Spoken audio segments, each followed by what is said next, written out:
istimewa. Di depan memberikan teladan, di tengah memberikan inspirasi, dan di belakang memberikan motivasi. Layaknya tulang, beliau adalah kalsium bagi kami, menguatkan kami, dan memahat percaya diri kami. Beliau adalah Bunda Provinsi Jawa Tengah yang baru saja mendapatkan apresiasi Bunda PAUD tingkat nasional tahun 2025 dengan prestasi Wiyata Dharma Madya melalui inovasi wajib belajar 1 tahun pra sekolah. Kita sambut dengan tepuk tangan sekali lagi yang terhormat Ibu Hajah Nawal Arafah Yasin MSI.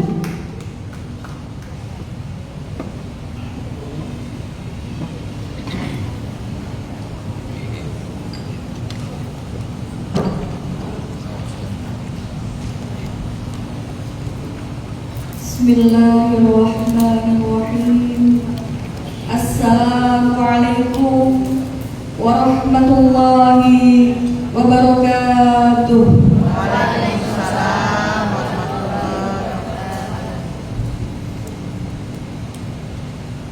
Yang kami hormati, kami banggakan Bunda PAUD Kabupaten Banggai, Ibu Insinyur Hajah Syamsuwani Amiruddin SEMM.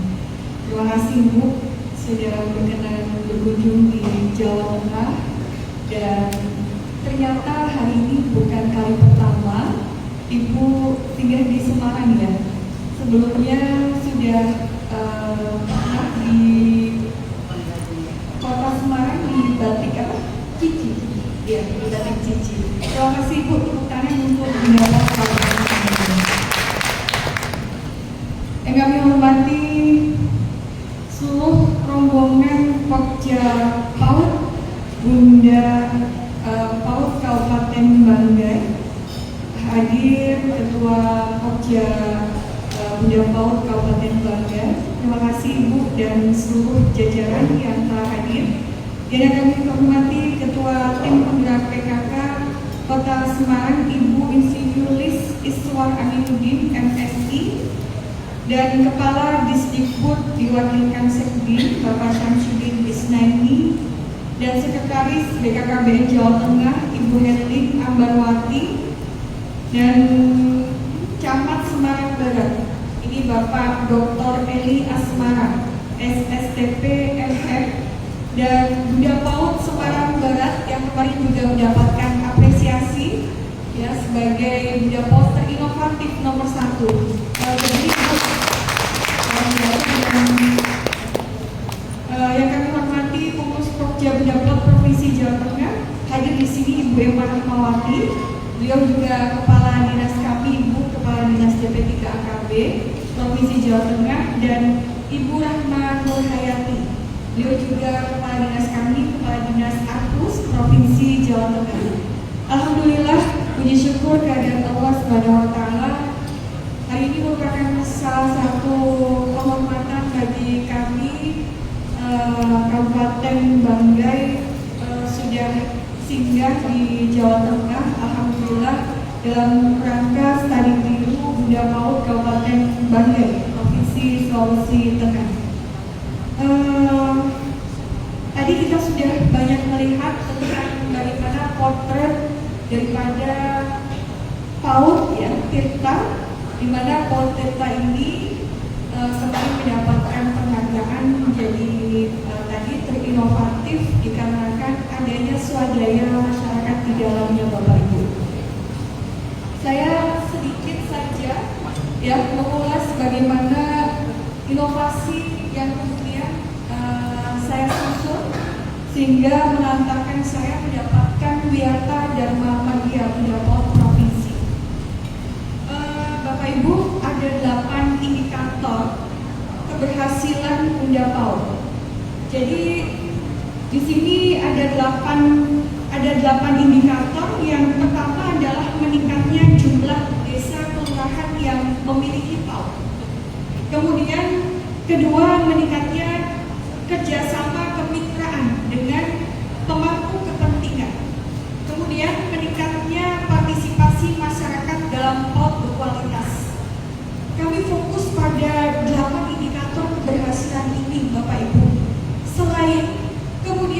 asesmen apa saja tantangan, apa saja kendala yang ada di Jawa Tengah ini, kemudian kami susun menjadi salah satu dasar daripada kami membuat program dan inovasi. Kemudian adanya meningkatnya partisipasi masyarakat dalam kesehatan gizi, perawatan, pengasuhan, dan perlindungan anak. Untuk meningkatnya jumlah desa atau kelurahan yang memiliki PAUD berkualitas, akhirnya kami menyusun satu program yang namanya Sedulur PAUD. Sedulur PAUD itu apa? Sedulur PAUD adalah satu desa lorong PAUD, satu desa dua PAUD. Karena ada ketidakmerataan jumlah PAUD yang ada di Provinsi Jawa Tengah ini. Ada yang kemudian satu desa itu memiliki 5 atau 6 PAUD, tetapi di desa yang lain terutama ya daerah-daerah terisolasi misalnya ataupun daerah perbatasan itu ada yang kemudian hanya memiliki 1 PAUD saja, sehingga program satu desa lokal PAUD ini kemudian kami canangkan. Kemudian ada meningkatnya kerjasama kemitraan dengan pemangku kepentingan. Kita buat kemitraan semesta Bapak Ibu, nanti akan saya jelaskan. Kemudian ada partisipasi masyarakat dalam PAUD berkualitas. Kami menyusun adanya PAUD emas, ya, di mana PAUD swadaya masyarakat ini menjadi salah satu hal ternyata yang menjadi nilai plus daripada penilaian kemarin apresiasi Bunda PAUD. Kemudian meningkatnya partisipasi masyarakat dalam kesehatan gizi ini, kami memiliki program untuk mengintegrasikan berbagai macam yang permasalahan seperti stunting, seperti kekerasan, ya, seperti kemudian bagaimana PAUD yang inklusif ini kita integrasikan menjadi salah satu program dalam PAUD tersebut. Kemudian adanya terwujudnya lingkungan PAUD yang ramah anak, kemudian meningkatnya dukungan dana untuk PAUD berkualitas, dan meningkatnya APK, AKS, dan APS PAUD, dan lembaga layanan PAUD yang berkualitas dan tercapainya 3 target ya tadi. Bapak Ibu, saya akan sedikit menyebutkan beberapa masalah atau isu-isu penyelenggaraan PAUD di Jawa Tengah ini. Sebelum kita menyusun satu program atau inovasi, kami susun dulu apa masalah-masalahnya. Apa kemudian isu-isu strategis yang kemudian ada di Jawa Tengah ini. Yang pertama, PAUD di Jawa Tengah ini hanya 47,65% APK PAUD-nya. Ya, angka partisipasi kasarnya belum sampai 50% Bapak Ibu. Kemudian hanya 14,31% anak usia 0 sampai 6 tahun yang dapat layanan PAUD, masih 14%. Kemudian hanya ada 32.617 satuan PAUD, sementara ada 3.613.903. Kalau dalam jumlahnya ini 60% belum terlayani anak-anak usia 0 sampai 6 tahun belum bersekolah PAUD Bapak Ibu. Kemudian masalah keteraksesan bagi keluarga tidak mampu. Ada biaya tinggi untuk satuan PAUD yang berkualitas. Rata-rata kalau di Kota Semarang ini Bapak Ibu, itu biaya PAUD yang berkualitas itu sekitar 500 atau 700 per bulan. Sehingga ini angka yang tinggi, ya. Kemudian transportasi aman bagi anak PAUD dengan orang tua bekerja ini masih belum banyak tersedia, ya. Masalah yang lain tentang kualitas kesejahteraan Satpas dan kelembagaan PAUD, grup PAUD pedesaan kebanyakan belum S1. Kemudian minim sekali mereka mendapatkan pelatihan, minim sekali mereka mendapatkan gaji, dan Satpas PAUD di pedesaan banyak yang kurang layak, banyak yang belum terdaftar juga dan belum terlegalitas. Jadi banyak yang kemudian belum ada legalitasnya dan kemudian sudah melakukan praktek, ya, sudah membuka PAUD, dan disitulah banyak kemudian kita menemukan, ya, keluhan-keluhan dari masyarakat, adanya misalnya kekerasan, adanya PAUD yang tidak ramah tersebut. Kemudian masalah perlindungan anak, adakah dan kekerasan seksual sering terjadi di satuan PAUD. Kemudian putus sekolah karena adanya KDRT, ada pengantaran anak oleh orang tua, dan kasus stunting. Kita akan masuk ke masalah inklusivitas, Bu. Ada minim jumlah satuan PAUD yang inklusif. Banyak sekali disabilitas yang kemudian tidak bersekolah karena akses dari rumah ke sekolah jauh. Karena jumlah satuan PAUD yang inklusif itu masih sangat minim di Jawa Tengah. Kemudian gedung Sapras dan kurikulum belum memenuhi akomodasi layak dan aksesibilitas bagi anak disabilitas. Kemudian masalah karakter ini juga, ya, mungkin bukan hanya di tempat kami ya Bu, kalau masalah karakter, karena kita ada disrupsi teknologi yang sangat luar biasa. Mereka belajar banyak dari apa yang mereka lihat di HP. Metode belum berbasis pengalaman anak. Ada pembiasaan bahasa Jawa dan budi pekerti masih kurang. Ada permainan tradisional dan pengenalan bencana kebencanaan masih kurang. Ini kami asesmen dari beberapa permasalahan yang ada di Jawa Tengah. Kemudian next slide, kita lihat maka arah kebijakan dan program Bunda PAUD Provinsi Jawa Tengah. Ini kita meningkatkan komitmen kebijakan program anggaran dan Sapras dan pemerintah desa. Kemudian juga kita meningkatkan akses, ada keterjangkauan dan pemerataan PAUD bermutu di pedesaan. Bu, kalau misalnya pemerintah provinsi ini harus membangun banyak sekali PAUD di Jawa Tengah untuk pemerataan akses, saya mungkin 5 tahun tidak akan selesai. Maka kemudian apa yang kita lakukan? Kita memiliki 49.149 jumlah posyandu, Bapak Ibu. Dan ini semuanya, ini bukan mati suri, semuanya aktif posyandu-posyandunya. Sehingga sekarang yang layanan posyandu itu 6 SPN. Awal-awalnya 6 SPN itu semuanya hanya mengakomodir keluhan-keluhan yang ada di posyandu itu masing-masing. Ada yang mintanya akhirnya jalan, mintanya lagi kemudian jembatan, mintanya lagi kemudian bantuan-bantuan yang lainnya. Sehingga kader itu akhirnya disibukkan, Bu, ini mau kemana saya mencari anggaran? Akhirnya timbul lagi satu permasalahan di posyandu. Sehingga fokusnya kemudian kami ubah fokusnya, Bu. Posyandu akhirnya kami fokus pada layanan. Ketika pendidikan ini, ya, kami fokuskan setiap posyandu harus ada PAUD emas, yaitu PAUD berbasis masyarakat. Ketika di mana posyandu ini kemudian digelar, di situ ada layanan pendidikan anak usia dini. Sehingga ini menjadi salah satu alternatifku, ya, karena untuk membangun banyak sekali PAUD itu dalam 5 tahun rasanya tidak mungkin kalau kita melihat anggaran juga. Sehingga ini dan itu tidak kemudian PAUD ini mengharuskan harus gedung yang mewah, tidak, harus APK, harus APE-nya harus kemudian mewah, tidak, Bapak Ibu. Yang penting pendidikan ini ada, modul kemudian sudah struggle, kemudian kurikulum sudah ada, layanan pendidikan di situ ada, di mana kemudian posyandu itu digelar, di situ ada PAUD di dalamnya. Karena ada 49.149, ini menjadi potensi untuk kami bisa meningkatkan aksesibilitas PAUD yang ada di Jawa Tengah itu. Peningkatan kualitas PAUD.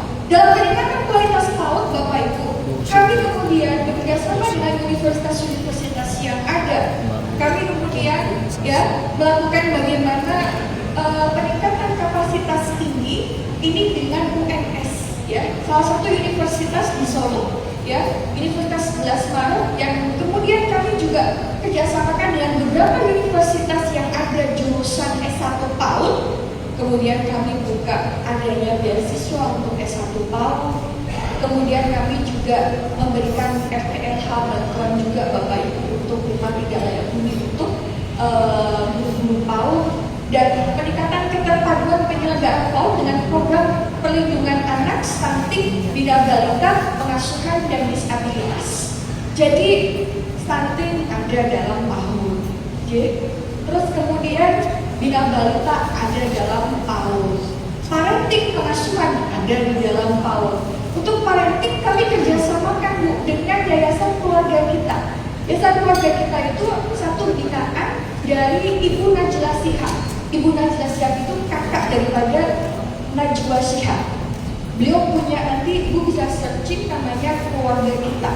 Beliau punya modul, beliau punya kemudian jaringan di 35 kabupaten ini di Jawa Tengah. Kemudian kami sertakan untuk nantinya kita punya program namanya Cilukba. Cilukba itu cerita dan dolanan bersama Bapak. Karena pengasuhan ini tidak bisa hanya kita serahkan kepada ibu guru di PAUD saja atau ibu saja, tetapi harus ada kebersamaan dalam pengasuhan ya. Ayah ikut dalam pengasuhan. Sehingga di sini ayah dan anak kemudian dolanan yang ibu-ibunya mitem dengan mengikuti sesi parenting ya. Kemudian kita berikan program ini namanya Cilukba. Ada peningkatan partisipasi masyarakat dan kemitraan semesta.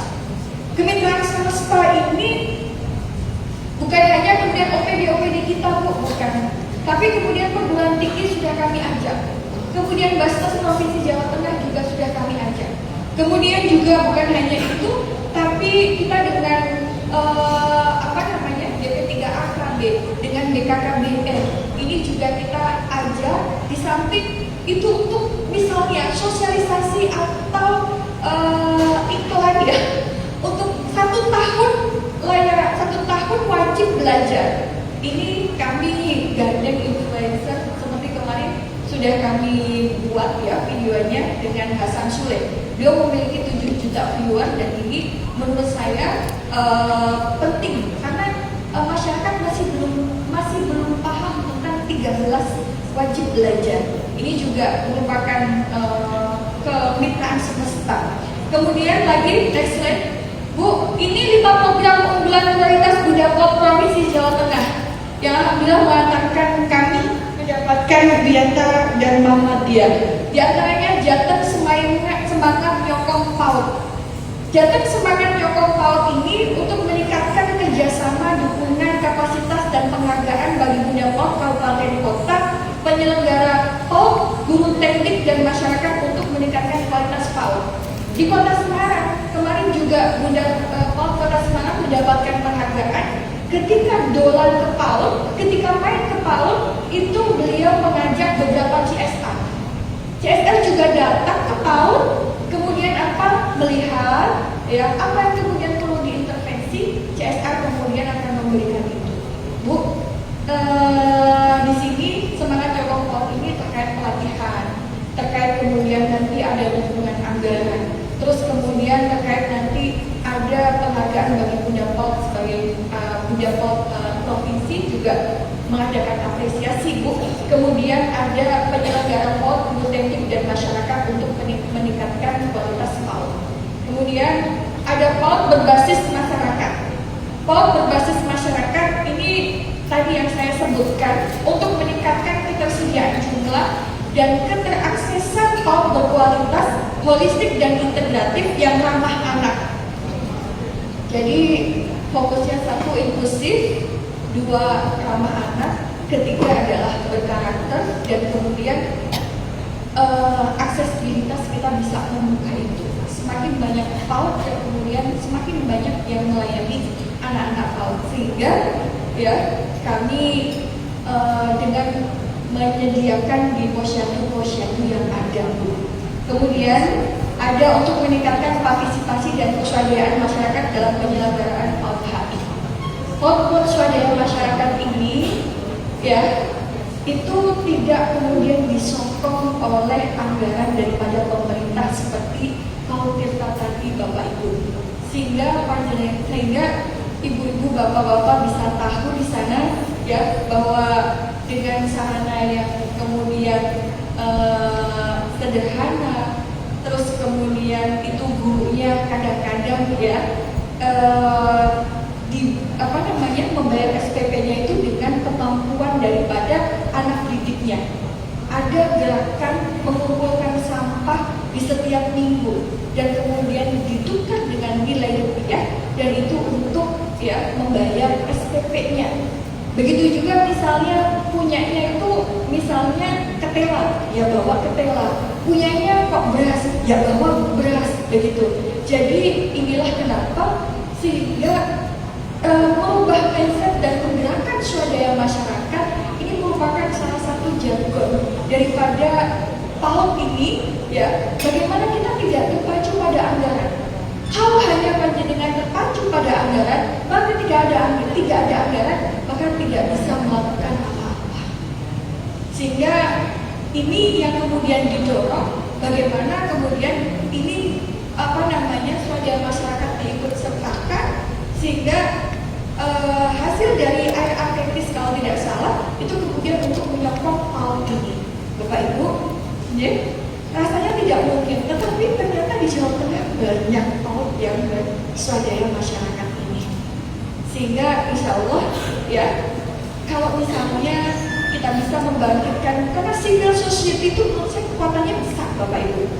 Civil society itu kekuatannya besar, sehingga ini yang kemudian bisa menggerakkan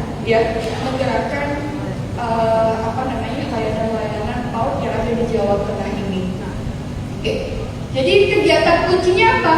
Kegiatan kuncinya penyusunan panduan PAUD Emas Workshop dan FGD, kemudian kerjasama dan kemitraan dengan OPD, PT, CSR untuk PAUD Emas, kemudian ada rapat koordinasi dan sosialisasi PAUD Emas, dan kemudian pilot project PAUD Emas dan Dobiat PAUD Emas.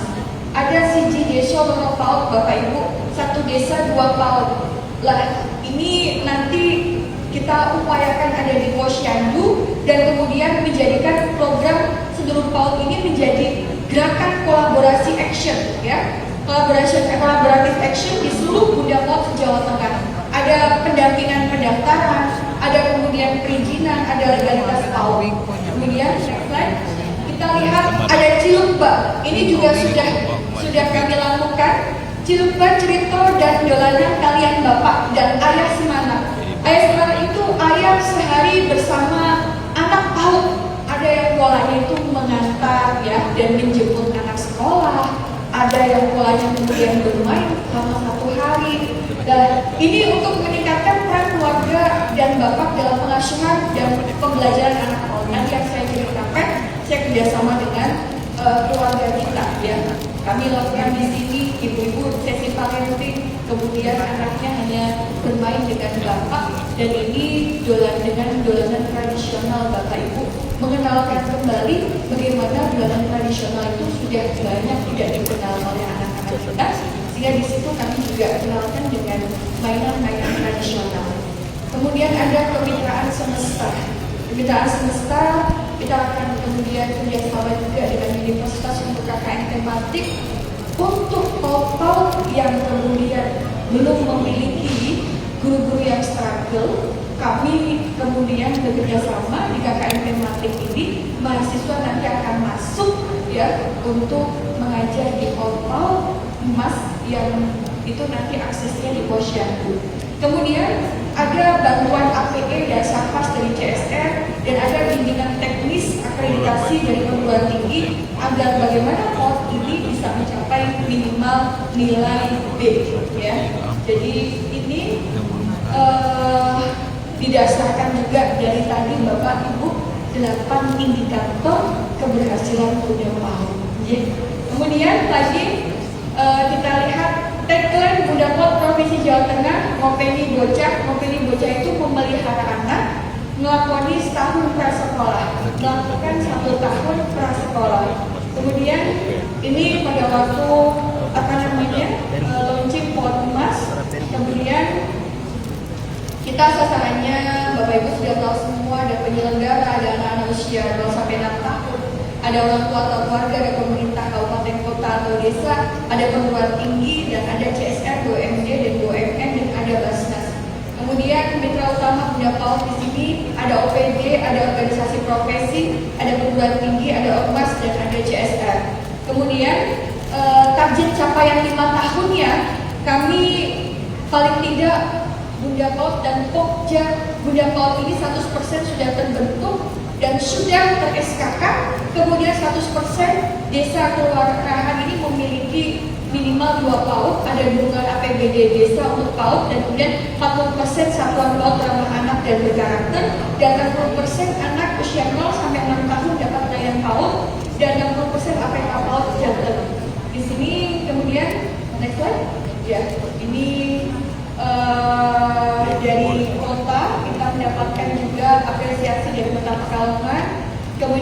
dari Kabupaten Klaten Bapak Ibu, dan dari Kecamatan Semarang Barat. Kemudian ya, saya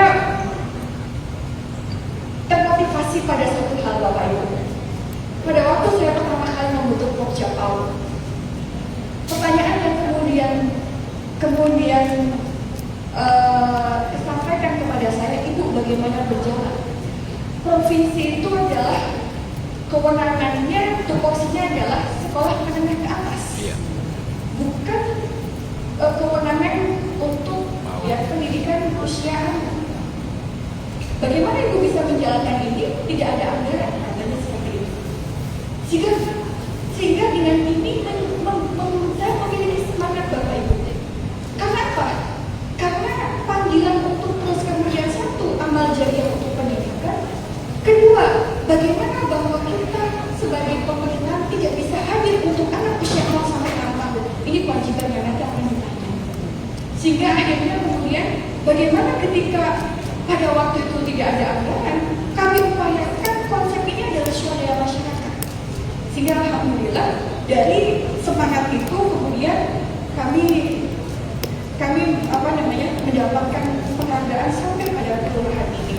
Jadi Bapak Ibu, anggaran itu bukan terus kemudian menjadi salah satu hal penghambat bagi panjenengan untuk terus kemudian bisa mengabdi kepada masyarakat. Strategi Bunda Mall Provinsi Jawa Tengah dalam mengembangkan mall holistik integratif ini, Bapak Ibu, mungkin ini sudah Bapak Ibu lakukan bagaimana kebiasaan 7 anak hebat juga ya. Jadi